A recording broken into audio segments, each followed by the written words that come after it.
एक लड़की एक बर्ड के अंडे को अपने बिस्तर में रखकर उसे हैच करती है, लेकिन धीरे धीरे वो अंडा रहस्यमय तरीके से बड़ा होने लगता है और एक दिन उसमें से एक खतरनाक क्रीचर निकलता है जो धीरे धीरे उस लड़की जैसा बनने लगता है।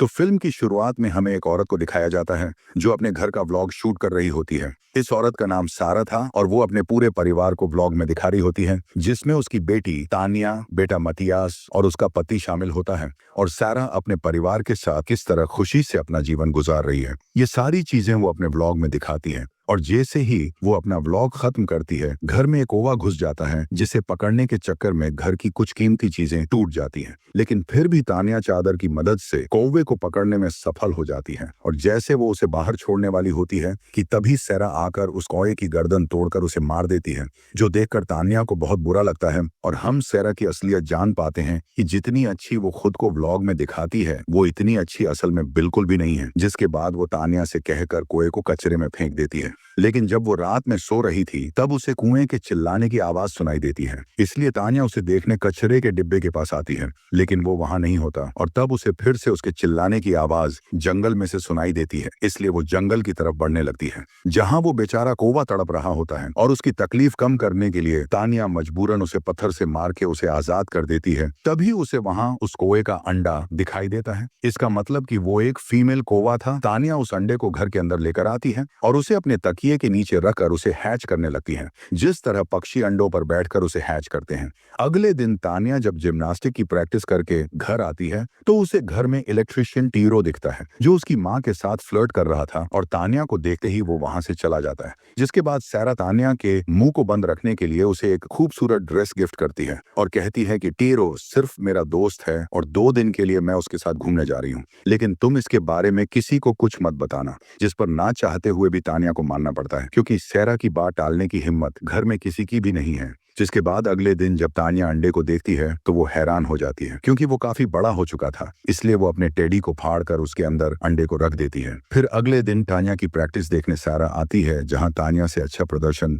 उसकी पड़ोसी रीटा करती है, जो देखकर सैरा एकदम गुस्सा हो जाती है। इसलिए वो तानिया से और ज्यादा प्रैक्टिस करवाती है ताकि आने वाली प्रतियोगिता में उसकी बेटी जीते, जिससे शहर के लोगों में उसकी शान बन जाएगी। अब घर आकर तानिया अंडे से बातें करने लगती है और जैसे ही वो उस पर हाथ रखती है, अंडे के अंदर से रोशनी निकलने लगती है, जिससे ये बात तो कंफर्म हो जाती है कि ये कोई साधारण अंडा नहीं है। अब कुछ समय बाद सारा तानिया को अपने पास बुलाकर कहती है कि मैं टेरो को पसंद करने लगी हूँ, जो सुनकर तानिया को काफी बुरा लगता है। इसलिए वो नाराज होकर अपने कमरे में आ जाती है और अंडे पर सर रखकर रोने लगती है। तभी वो अंडा तानिया के आंखों से गिरने वाले हर आंसू को अपने अंदर सोखने लगता है और तभी वो अंडा टूटना शुरू हो जाता है, जिसे देखकर तानिया अपने आप को अलमारी में बंद कर लेती है। वहीं उस अंडे के अंदर से एक क्रीचर जैसा फीमेल क्रो का बच्चा बाहर निकलता है, जो काफी बड़ा और भयानक दिख रहा था। और तभी उसकी चीखें सुनकर तानिया के पिता कमरे में आ जाते हैं और उससे पहले वो क्रीचर वहां से भाग जाता है। और फिर तानिया टूटे हुए अंडे को चादर में छिपाकर बहाना मारती है कि घर में कोई पक्षी घुस आया था। अब अगली रात वो क्रीचर फिर से तानिया के कमरे में आ जाता है, जहां उसके हाथ में कांच घुसा होता है।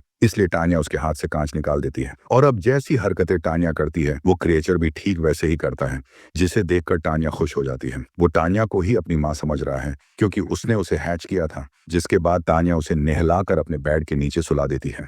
लेकिन जब वो सो रही थी तो रीटा का पेट रोजी काफी ज्यादा भौंकने लगती है, जिससे तानिया को ठीक से नींद नहीं आती और उसकी परेशानी क्रीचर भी महसूस कर लेती है। इसलिए अब वो रोजी को मारने वहां चली जाती है। वहीं ये सारी चीजें तानिया को भी अपनी आंखों से दिखाई दे रही थी, जिससे ऐसा प्रतीत होता है मानो वो दोनों एक दूसरे से जुड़ गए हों। और जब तानिया ने अपनी आंखें खोली तो उसके ऊपर वो क्रीचर बैठी होती है और उसके बाजू में रोजी की मरी हुई बॉडी थी, जिसे देखकर तानिया को उल्टी हो जाती है और उसकी वॉमिट को वो क्रीचर खाने लगती है, क्योंकि पक्षी अपने बच्चों को ऐसे ही खाना खिलाते हैं। अब अगले दिन तानिया क्रीचर के लिए खाना लेकर आती है, लेकिन वो उसे नहीं खाती और जब सारा खाना तानिया चबाकर उसे देती है, जाकर क्रीचर उसे खाती है। जिसके बाद तानिया उसे एली नाम देती है और उसे लोरी सुनाकर सुला देती है, जहाँ अब एली भी उस क्रीचर को अपने बच्चे की तरह मान रही थी। जिसके बाद अगले दिन वो एली के बाल संवार रही होती है, जहाँ उसके बाल एकदम लड़की की तरह थे, लेकिन इतनी भयानक होने के बाद भी तानिया को वो काफी सुंदर लग रही थी, जैसे हर एक माँ को उसका बच्चा लगता है। जहाँ अगले दिन सारा तानिया से कहती है कि तुम्हें जीतने के लिए काफी ज्यादा प्रैक्टिस की जरूरत है, और साथ ही तानिया रीटा को लेकर भी परेशान होती है कि कहीं अगर वो प्रतियोगिता जीत गई तो सारा उस पर बहुत गुस्सा होगी। और वही तानिया की परेशानी एली महसूस कर लेती है। लगती है। इसीलिए इधर जब रीटा अपने घर जा रही होती है तो उसके सामने एली आ जाती है, जो धीरे धीरे तानिया में बदल रही थी, और उसे देख रीटा डर के मारे वहां से भागने लगती है, जिस चीज को देखकर तानिया काफी घबरा जाती है। फिर अगले दिन तानिया जब अपने पिता के साथ नाश्ता कर रही थी, तब कैसे तो हिम्मत करके वो उनको टेरो और सारा के अफेयर के बारे में बता देती है, जिस पर वो कहते हैं कि मैं ये सब पहले से ही जानता हूँ, लेकिन मैं कुछ कर भी नहीं सकता। ये सुनकर तानिया को काफी बुरा लगता है कि उसका परिवार बिखरने वाला है। अब कुछ समय बाद सारा तानिया को घुमाने टेरो के घर ले जाती है, जिन्हें देखकर वो खुश हो जाता है। जिसके बाद सारा तानिया को टेरो की पिछली पत्नी से हुई बेटी हेल्मी से मिलवाती है, जिसे वो बहुत ज्यादा प्यार करती है। ये देखकर तानिया को काफी बुरा लगता है कि सारा जितना प्यार उसे नहीं करती, उससे कहीं ज्यादा हेल्मी से करती है। वहीं अगले दिन तानिया को पता चलता है कि रीटा हॉस्पिटल में एडमिट है, इसलिए वो तुरंत उसे देखने जाती है, जहां रीटा एली के हमले के कारण काफी ज्यादा घायल थी और साथ ही उसका एक हाथ भी कट गया था, जिससे वो प्रतियोगिता के साथ कभी जिम्नास्टिक भी नहीं कर पाएगी। ये जानकर तानिया को काफी बुरा लगता है कि उसके कारण रीटा के साथ ऐसा हुआ, पर जैसे ही रीटा उसे देखती है वो चिल्लाने लगती है, क्योंकि उसे लग रहा था कि ये सब उसी ने किया है। इसलिए तानिया वहां से भाग जाती है, जिसके बाद वो घर आकर एली पर बहुत चिल्लाती है और फिर खुद को मारने लगती है, जिससे एली को भी दर्द होता है और वो जैसे तैसे तानिया को शांत करवाकर सुला देती है। और जब तानिया की आंख खुलती है तो उसे एली काफी हद तक उसके जैसी दिखाई देती है, जिसे देख वो एकदम हैरान हो जाती है। जिसके बाद उसे खाना देने के लिए एक बाउल में वो वॉमिट करती है, लेकिन वॉमिट की आवाज सुनकर टेरो दरवाजे के पास आकर उसका हाल चाल पूछने लगता है, जिस पर वो तुरंत दरवाजा बंद कर देती है। लेकिन टेरो धक्का देकर दरवाजा खोल देता है, जहां उसे एली दिखाई देती है, जो अब उस पर हमला करने के लिए उसकी तरफ बढ़ती है। लेकिन छिपकर तानिया दरवाजा बंद कर देती है और पैरों का हाथ दरवाजे में ही फंस जाता है,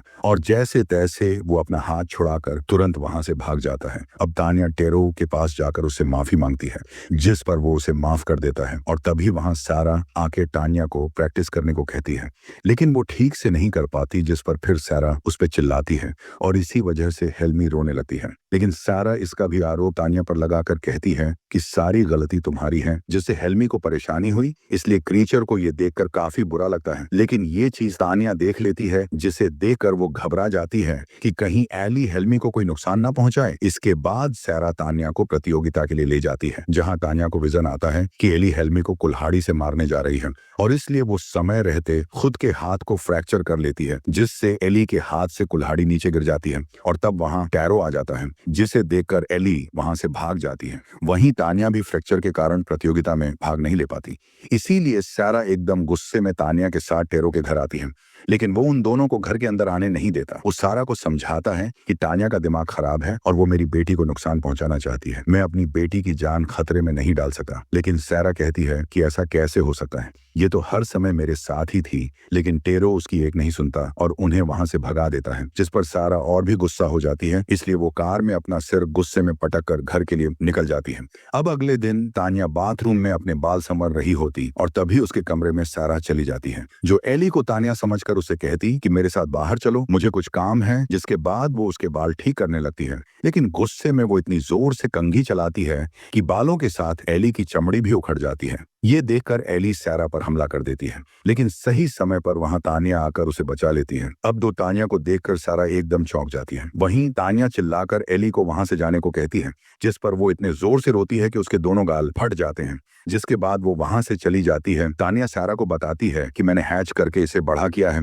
लेकिन ये उससे अनजाने में हुआ है। और इस पर सारा कहती कि मैं इस चीज को अपने घर में बर्दाश्त नहीं कर सकती। और इतना कहकर सारा एली को मारने तानिया के साथ जाती है और यहाँ एली सारा पर हमला कर देती है, लेकिन वो जैसे तैसे उसके पैर में चाकू घुसा देती है, जिसका दर्द तानिया को भी होता है। इसलिए वो अली को मारने से सारा को मना करती है, क्योंकि उसने एली को अपने बच्चे की तरह पाला है। लेकिन सारा उसकी एक नहीं सुनती और जैसे ही वो एली को मारने जाती है तो बीच में तानिया आ जाती है, जिससे वो चाकू उसे लग जाती है। ये देखकर पहली बार सारा को तानिया के लिए काफी बुरा लगता है, इसीलिए वो उसके लिए बहुत रोने लगती है। वही तानिया का खून एली के अंदर चला जाता है, जिसके बाद वो अपना दम तोड़ देती है और अब तानिया के मरते ही उसके खून के कारण एली के घाव एकदम ठीक हो जाते हैं, जहां अब वो सारा को अपनी मां कहकर बुलाती है। और इसी के साथ ये फिल्म यहीं पर खत्म हो जाती है।